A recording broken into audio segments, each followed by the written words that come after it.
नमस्कार दोस्तों, स्वागत है आपका यूनिक स्टडी सेंटर के ऑनलाइन क्लासेस में। हेलो दोस्तों, कैसे हैं आप लोग। मैं हूं विकास और आप देख रहे हैं यूनिक स्टडी सेंटर। तो हम फिर आ गए आपको यहाँ पे हिंदी का जो है विराम चिन्ह का पार्ट 3 लेके, क्योंकि विराम चिन्ह अभी तक खत्म नहीं हुए थे, कुछ विराम चिन्ह और हमारे बचे हुए थे। तो जो आज हम आपको बता के विराम चिन्ह पूरी तरह से खत्म कर देंगे। तो आज हमारा कौन कौन सा टॉपिक खत्म हो जाएगा। वर्णमाला खत्म हो चुका है, वर्तनी खत्म हो चुका है, आज विराम चिन्ह भी खत्म हो जाएगा। फिर अगली वीडियो में अगला पाठ्यक्रम के अनुसार जो आपका दिया होगा टॉपिक वो आपको पढ़ाया जाएगा। तो दोस्तों आइए देखते हैं विराम चिन्ह के बारे में। बने रहिए वीडियो में अंत तक पूरी जानकारी के लिए। तो ये देखिए, जैसा कि आज कुछ बचा है, सब इसके बारे में बताऊं क्या क्या हमने इसको पढ़ाया था। क्या क्या विराम चिन्ह के बारे में। पूर्ण विराम पढ़ाया था, अर्ध विराम, उप विराम, अल्प विराम, प्रश्नवाचक, योजक चिन्ह, बाकी आपका जो है विवरण चिन्ह, लाघव चिन्ह, हंस पद, ये सब हमने आपको पढ़ा दिया था। आज हम बात करेंगे, देखिए कौन कौन से। उद्धरण या अवतरण चिन्ह के बारे में, निर्देशक चिन्ह के बारे में, यहाँ पे लोप चिन्ह के बारे में, टीका सूचक अथवा चिन्ह और समाप्ति सूचक चिन्ह। समाप्ति सूचक के साथ ये पूरा समाप्त हो जाएगा। तो आइए देखते हैं क्या है ये उद्धरण या अवतरण चिन्ह। उद्धरण या अवतरण चिन्ह में दो होते हैं। देखिए यहाँ पे ऊपर कॉमा लग जाता है, एक सिंगल कॉमा है, मतलब एक डबल है, मतलब दो कॉमा लगे हुए हैं। अब इसका क्या मतलब है। सिंगल कॉमा का मतलब है किसी शब्द, वाक्यांश या शीर्षक को अलग दिखाना। जैसे हम पंक्ति लिख रहे हैं, बीच में हमें किसी शब्द को अलग से दिखाना है, उसका कुछ अलग से एकदम हाईलाइट करना है, तो वहाँ पे हम जो है ऐसे, जैसे मान लीजिए यहाँ पे हमें शब्द को अलग दिखाना है, तो यहाँ पे हम ऐसे एक कॉमा लगा देंगे, मतलब ये अलग से आपका हो जाएगा, हाईलाइट दिखने लगेगा कि हाँ इसकी कुछ विशेषता है। और उसमें कोई वाक्यांश भी हो सकता है, पूरा का पूरा वाक्यांश हो सकता है, एक शब्द भी हो सकता है, शीर्षक, किसी जैसे कहानी लिख रहे हैं या कुछ लिख रहे हैं तो उसका शीर्षक को जो है अलग दिखाने के लिए।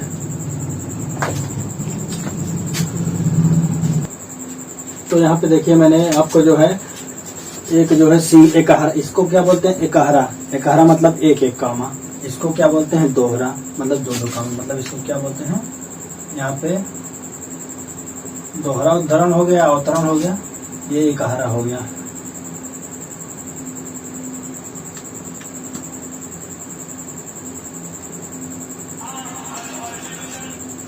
तो यहाँ पे देखिए क्या हमने बताया, किसी शब्द, वाक्यांश या फिर किसी शीर्षक को अलग देंगे। जैसे हमने कोई कथन लिखा है, उसका शीर्षक दिया हुआ है, कोई हम कहानी लिख रहे हैं, बीच में उसका शीर्षक है, तो उसको हमें जो सिंगल कॉमा से ऊपर दिखा देते हैं कि हाँ वो अलग से उसमें दिख रहा है, अलग से वो पार्ट हाईलाइट हो रहा है।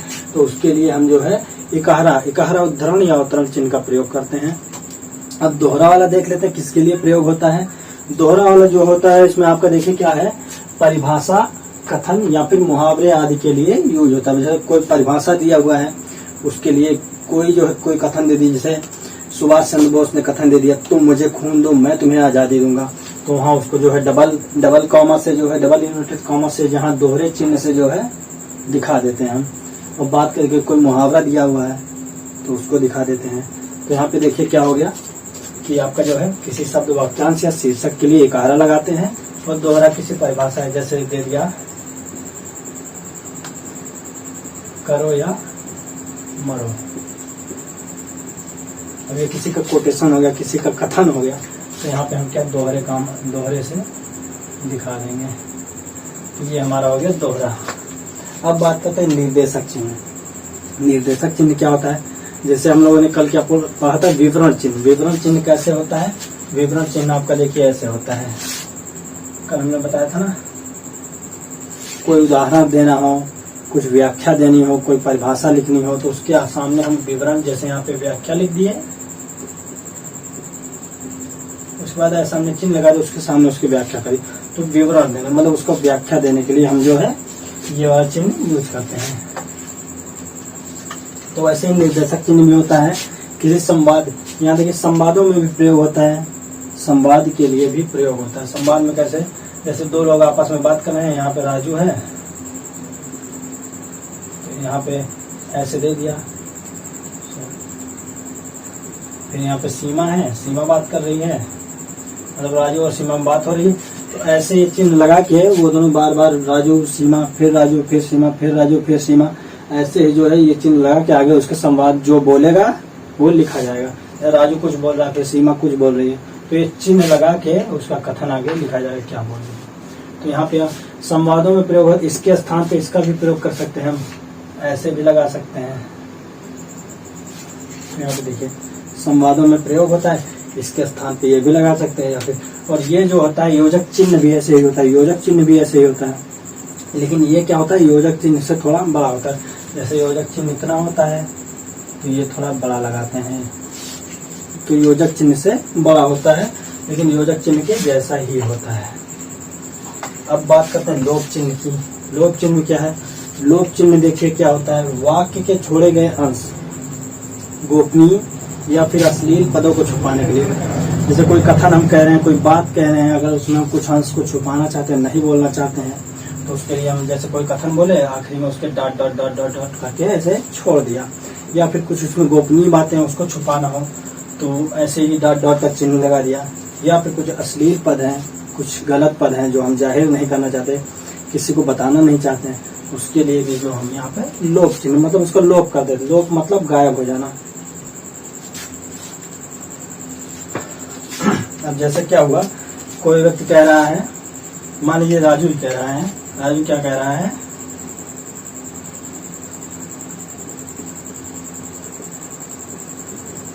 मैं तुम्हारे साथ आ जाता।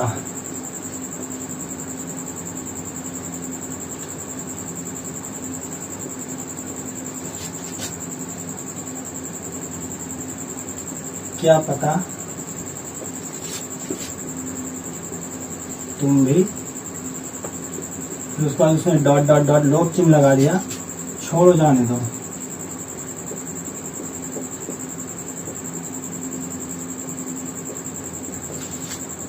अब इसमें क्या हुआ देखिए, राजू क्या बोल रहा है, राजू क्या बोल रहा है देखिए यहाँ पे, मैं तुम्हारे साथ आ जाता, लेकिन लगाई है ना, फिर क्या पता तुम भी, फिर उसके बाद उसने डॉट डॉट मतलब जो कहना चाहता था उसने नहीं बोला, उसने उसमें लुप्त कर दिया, लोप कर दिया उसका, फिर उसने बोला छोड़ो जाने दो, बात ही खत्म कर दो, छोड़ो जाने दो। लेकिन यहाँ पे क्या कहना, क्या पता तुम भी दूसरों के जैसे निकल जाओ, मैं भी उसने पहले किसी से धोखा खाया हो, इसलिए दूसरे के लिए बोल रहा है, क्या पता तुम भी उसके जैसा निकल जाओ, इसलिए वहां पे उसने बोलना नहीं चाहा, फिर छोड़ो जाने बोल दिया, छोड़ो जाने दो। यहाँ पे उस पद को छिपाने के लिए लोप चिन्ह का प्रयोग कर दिया गया। अब देखिए यहाँ पे टीका सूचक, टीका सूचक में जो है हम क्या स्टार है, प्लस है, या फिर 1 2 3 करके कुछ भी टीकाकरण, उसका टीकाकरण कर दे, समझिए टीका लगा रहे हैं क्या, शब्द के बारे में अलग सूचना। जैसे हम कोई गद्यांश है, पद्यांश है, कोई लेख लिखा हुआ है, फिर किसी शब्द के आगे मान लीजिए हमने ऐसे लगा दिया, या फिर ऐसे कोई चिन्ह लगा दिया, या फिर 1 2 3 करके कर दिया, तो उसको एक अलग से दर्शाते हैं, मतलब या अब क्या है उसके बारे में फिर नीचे अलग सूचना देंगे। वो खत्म होने के बाद, कथन खत्म होने के, लाइन खत्म या फिर गद्य खत्म होने के बाद, पैसेज खत्म होने के बाद नीचे उसके बारे में अलग से सूचना, में भी उसका पर्यायवाची बताया जा रहा हो, में भी उसका विलोम बताया जा, या फिर उसका कुछ अनेकार्थी शब्द बताया जाए, मतलब उसके बारे में कुछ अलग से बताया जाना, तो उसको अलग से वहाँ पे टीका दे दिया जाता है, स्टार करके, हैज करके, उसके बारे में बाद में अलग से बताया जाता है। तो ये हो गया आपका टीका सूचक चिन्ह।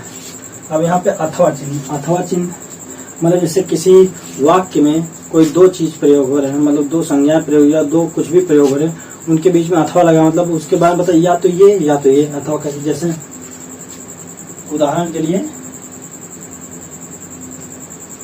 गाय अथवा भैंस मैदान में है,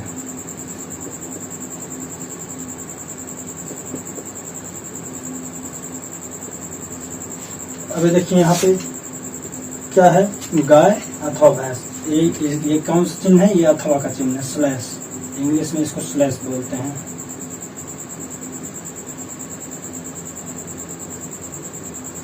गाय अथवा मतलब या तो गाय या एक ही कुछ होगा, गाय और भैंस दोनों में से एक ही होगा, या तो गाय या फिर भैंस मैदान में है। तो अथवा के लिए हमने कौन सा चिन्ह यूज किया, यहाँ पे देखिए ये स्लैश वाला चिन्ह जो है ये अथवा के लिए। या भी लगा सकते हैं, अथवा भी लगा सकते हैं, मतलब कोई एक ही होगा, या तो गाय या फिर भैंस। अब देखिए यहाँ पे एक आखिरी चिन्ह है समाप्ति सूचक, मतलब जब कोई लेख समाप्त हो जाता है, कोई लेख है, अध्याय है, पुस्तक है, कुछ भी हो, उसकी समाप्ति पे हम समाप्ति सूचक चिन्ह मतलब ये बता देते हैं कि अब ये लेख जो है, ये पुस्तक जो है यहीं पे समाप्त हो चुकी है, खत्म हो चुकी है, अब इसके आगे कुछ भी नहीं है। तो यहाँ पे देखिए लेख, अध्याय अथवा पुस्तक की समाप्ति पर हम ये वाला चिन्ह जो है यूज करते हैं। अब ये कैसे यूज है, ये कई प्रकार से यूज होता है। या फिर आप जो यहाँ पे 3 बार ऐसे कट का निशान लगा दीजिए, 3 बार क्रॉस का निशान, या फिर आप ऐसे करके ऐसे कर दीजिए, या फिर ऐसे करके एक क्रॉस लगा के ऐसे, या फिर डॉट डॉट डॉट डॉट करके ऐसे कर दीजिए, या फिर एक सीधी लाइन खींच दीजिए। अब यहाँ पे देखिए ये सब समाप्ति सूचक के ये सब उदाहरण हो गए। तो यहाँ पे देखिए आपका जो है विराम चिन्ह का जो है पूरा सिलेबस खत्म हो, विराम चिन्ह का सिलेबस खत्म हो जाए। विराम चिन्ह में जितने भी थे हमने आपको सब बता दिए हैं, शुरू से लेकर आखिर तक। कोई अगर विराम चिन्ह छूटता है तो आपको अगली क्लास में बता दिया जाएगा। जैसे आपको लगता है कुछ छूटता है तो आप हमको जरूर बताइएगा, कमेंट सेक्शन में आप हमें बताइए, हम अगली क्लास में आपको उसका जो है समाधान जरूर प्रदान करेंगे।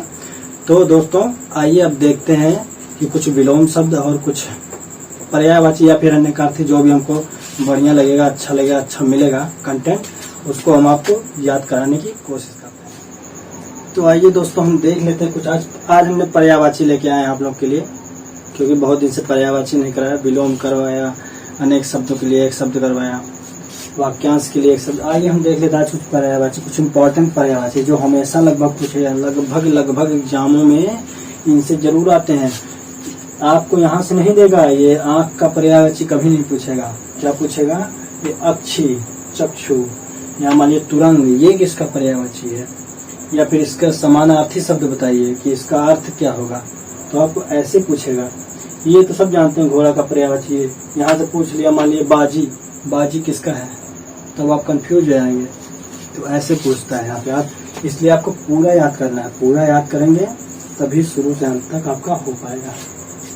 तो यहाँ पे देख लिए अंग जो शरीर का कोई अंग है, या फिर अंग कोई भी हो, अंग का कह दिया अंश। जो कहें मैं तुम्हारा ही अंश हूँ, तुम मेरे अंश हो, वो मेरा ही अंश है, मतलब वो उसका अंग है।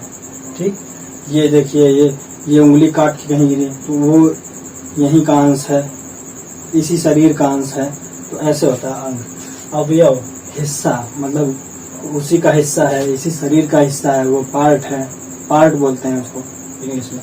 भाग हो गया, वो भी ऐसे ही हो गया, मतलब अंग का क्या हो गया, अंश, अवयव, हिस्सा या फिर भाग। यहाँ आपका अंग का क्लियर हो गया। अब देखिए अमृत क्या होता है। अमृत देवों के जमाने से चला आ रहा है, समुद्र मंथन में अमृत निकला था, तो यहाँ पे उसी अमृत की बात है जिसको पी के लोग अमर हो जाते हैं। तो यहाँ अमृत का क्या होगा, देखिए यहाँ पे अमृत का आपका हो गया यहाँ पे सोम, सुधा, अमीय, पीयूष, मधु, सुरभोग। सुरभोग मतलब देवों का भोग करने वाला, देवता लोग उसका भोग करते थे, इसलिए यहाँ पे सुरभोग है। अगर राक्षस लोग भोग करते तो असुर भोग हो जाता, लेकिन यहाँ पे यह सुरभोग है। तो यहाँ क्या हो गया आपका अमृत का क्या हो गया, सोम, सुधा, अमीय, पीयूष, मधु और सुरभोग। तो ये आपका अमृत का हो गया। अब देखिए घोड़ा का देख लेते हैं। घोड़ा का क्या पर्यायवाची होता है, अश्व, तुरंग, है, घोटक, बाजी, सैंधव। ये देखिए ये कई बार पूछा गया है, ये बाजी, ये घोटक और तुरंग, ये बहुत बार पूछा गया है। तुरंग तो बहुत बार पूछा गया एग्जामों में कि तुरंग किसका पर्यायवाची है। तो ये आपके लिए मोस्ट इम्पोर्टेंट। यहाँ पे देख लीजिए अमीय है, पीयूष है और सुधा है, ये आपका मोस्ट इम्पोर्टेंट है। यहाँ पे देखिए अवयव हो गया और अंश हो गया, कि जिस पे मैं अंडरलाइन कर रहा हूँ वो आपको पूछा गया एग्जाम में। अब यहाँ पे देखिए घोड़ा का आपका क्लियर हो गया। अब यहाँ पे आंगन का देख लीजिए। आंगन वही घर में आंगन जो खुला होता है घर में, जहाँ पे नल लगा होता है, तो आंगन का क्या हो गया, अंगना। आंगन का हो गया अंगना, अजीरा और प्रांगण। यहाँ पे देखिए आपका जो है ये अजीरा बहुत पूछा गया है और प्रांगण। ये दोनों बहुत पूछे गए हैं, क्योंकि अगना का तो सब बता देंगे, अगन हो जाएगा। अब प्रांगण में देखिए हमने क्या आपको पढ़ाया था, एक बार पंचमा अक्षर पढ़ाया था, याद है? पंचमा अक्षर कैसे इसमें लगा है, यहाँ पे प्रांगण देखिए, यहाँ पे देखिए गा आया है, ठीक, यहाँ पे गा आया है, तो गा, का वर्ग में गा आता है। अब का वर्ग में पंचमा अक्षर कौन सा आता है, का वर्ग में गा आता है, गा आता है पंचमा अक्षर, तो यानी कि यहाँ पे क्या है, गा है, इसलिए यहाँ पे पंचमा अक्षर कौन सा आएगा, गा आएगा। यहाँ पे देखिए आपका एक पंचमा अक्षर भी क्लियर हो गया पर्यायवाची के साथ साथ। अब यहाँ पे आंख का देख लीजिए, नयन, दृग, लोचन, अक्षि, चक्षु, नेत्र। अब इसमें देखिए सबसे ज्यादा इम्पोर्टेंट कौन सा है, दृग है, लोचन है, अक्षि है, चक्षु है। अब इम्पोर्टेंट कैसे है देखिए, कंफ्यूज कहाँ से फंसाता है एग्जाम में, ये देखिए। अब यहाँ पे देख लिया, एक दे दिया आपको अक्षी, अभी ये बीएड एंट्रेंस में आया था, अभी बीएड एंट्रेंस में आया था 6 जुलाई को। अक्षी ऑप्शन में जो था, अक्षी भी था, अक्षु भी था। अब बताओ, इसमें बोला कि आंख का पर्यायवाची कौन सा है, तो कुछ लोग चक्षु पढ़े थे इसलिए अक्षु लगा के, यहाँ पे चक्षु है तो अक्षु लगा के चले आए, लेकिन कौन सा सही है इसमें, अक्षी सही है। अक्षी का मतलब आंख होता है। अब यहाँ पे दृग देखिए, दृग में कैसे फंसाते हैं, यहाँ पे देखिए हो गया दृग और एक दे देंगे दृक। अब देखिए दृग और दृक, यहाँ पे पूछ लिया इसमें से कौन सा आंख का पर्यायवाची, यहाँ भी कंफ्यूज, दृग और दृक कौन सा होगा, वो बढ़िया से पढ़े होंगे तभी तो आपको याद आएगा दृग और दृक। तो यहाँ पे देखिए दृग होगा और अक्षी होगा, यहाँ पे ऐसे होगा। दृग और अक्षु जो है इसके पर्यायवाची नहीं है, इसको कंफ्यूज मत होइए, एकदम क्लियर से पढ़ लीजिएगा। तो यहाँ पे देखिए दृग, लोचन, अक्षी, चक्षु, नेत्र और नयन। नेत्र और नयन तो सब बता देंगे, आंख का पर्यायवाची है, बार बार सुनते हैं। अब आकाश का देखिए, गगन, नभ, अंबर, व्योम, अंतरिक्ष, अनंत, बोलते हैं अनंत तक, अनंत मतलब आकाश, आसमान, शून्य, उसके बाद फिर आपका यहाँ पुष्कर, अभ्र, देव, तारापथ यानी तारामंडल को भी, तो तारापथ कहाँ है, तारा कहाँ, आसमान में ही तो है, तो वही बात है। अब इसमें देखिए इसमें कौन सा इम्पोर्टेंट हो गया आपका, अंबर हो गया, व्योम हो गया, आपका शून्य हो गया, यहाँ पे पुष्कर हो गया और ये अनंत हो गया। अब यहाँ पे देखिए आकाश में आपका गगन, नभ, अंबर, व्योम, अंतरिक्ष, अनंत, आसमान, शून्य, पुष्कर, अभ्र, देव और तारापथ। अब कौन सा बचा यहाँ आपका, आम बचा, आम, फलों का राजा आम होता है। अब यहाँ देखिए आम का क्या, आम्र हो गया, रसाल हो गया, पिकबंध हो गया, सहकार हो गया, अमृत फल हो गया, अतिसौरभ हो गया। अब यहाँ पे आम्र, अब आम्र में कौन सा इम्पोर्टेंट है देखिए, आम्र में आम का जो है आपका रसाल हो गया, पिकबंध हो गया, यहाँ पे जो है अतिसौरभ हो गया। ये आपको बहुत पूछा गया है, अमृत फल भी कई बार पूछा गया है। तो यहाँ पे देखिए आपका आम में रसाल, पिकबंध, अमृत फल और अतिसौरभ जो है इम्पोर्टेंट है।